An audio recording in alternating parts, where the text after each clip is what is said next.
You know, you see a lot of these different franchises out there, and you wonder how do they come about in the Valley? Well, the person behind it is Dan Rowe, and he joins us this morning with Fransmart. How are you doing today, Dan?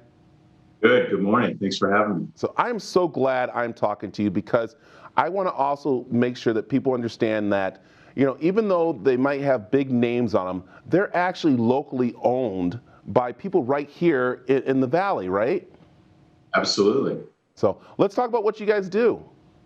Sure. So Fransmart is in the business of finding the next big chain as early as we can possibly find it. So on the one hand, we invest in brands, like we're an investor in EG's, which is an Arizona institution.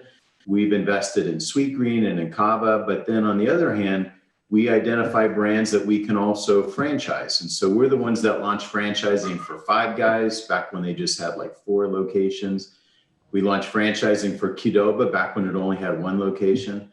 We're growing the fastest growing Middle Eastern brand right now called the Halal Guys. We found those guys when they just had street carts. 25 years, they just got 3 street carts, and now they're all over the world. And growing the fastest growing Indian brand, and we're constantly looking. But our niche is that we try to find the next big thing when it's just a baby. Wow. Okay. You said right there the next big thing. How do you guys know it's the next big thing? Do you kind of like have your game plan already set? Do you talk with the people, or what goes on? Yeah. So, and we're not always right, right? So we're not always right. We guess we've been right several times, but not every time. But we're really looking for brands that we think can go from a couple to a couple hundred, right? And so we have a normal playbook that we go after the busiest mass gathering areas of the largest 60 or 80 markets across North America, so US and Canada. And we just know, like today, there's not really room in the burger segment for a chain, but there's room in someone doing something new in Asian or Middle Eastern or Indian, healthy food, right? So like we're basically looking for concepts that we think can get to hundreds of units. They have to be on the beginning of a cycle, right? Because like, I mean, everything kind of has a life cycle. We want things that are going to be on their life cycle because we specialize in selling big multi-unit franchises. So a franchisee opens up a restaurant and it does well enough that he wants to keep reinvesting his money to build more stores and getting like a compounded return on his investment. And then a second bite at the apple where that franchisee can actually sell his business. And so the business has to be like Five Guys. Five Guys went on an 18, 20-year run where every year was better than the year before. And so it allowed a lot of people to get in, start with a small territory, grow to a much bigger territory, and then get a second bite at the apple. They can actually sell their whole business for a life-changing amount of money. So for us, we sort of got to make sure, you know, could the concept, is it a trend or is it a fad? Is it something people are going to be eating for, you know, a long time? You know, I was in the bagel business, and the bagel business was a fad that got really big really fast and then died, and those are gone. So we you know, really we want things that have a much longer life, have really good unit economics. Like at the end of it, the franchisees have to make money. They have to want to keep investing their money into building more locations. So, you know, and the management team's got to be able to keep up and keep growing a strong chain. They've got to not frustrate the franchisees. There's a whole lot to it. Yeah. All right, Dan, I want to keep longer with this because I'm very fascinated here because you have 2 things going here. So say, for instance, I'm a small business and I want to franchise my business. Yep. Do I still stay in power of that business as I'm sitting down? And what does that mean when I franchise my own business before I buy into another franchise? We would prefer, like if you had your own concept and you wanted to franchise, we would prefer that you're still staying in charge of the brand. You're still the boss.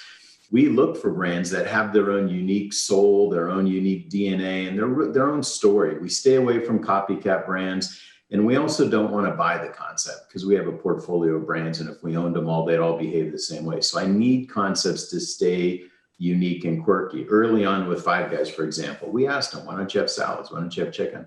And he did his own thing, his own way. And now he's 2,000 stores around the world. So we would want someone like you staying, and then we'll just wrap around you all the resources that you need to be successful. So capital, know-how for growth, know-how for training, know-how for systems. So a company like ours would help you on everything it takes. But think about this, every big chain of anything started with one, right? So it's like there's no reason if you've got a really good brand, and I've seen some really cool concepts here in Phoenix in the short time I've been here.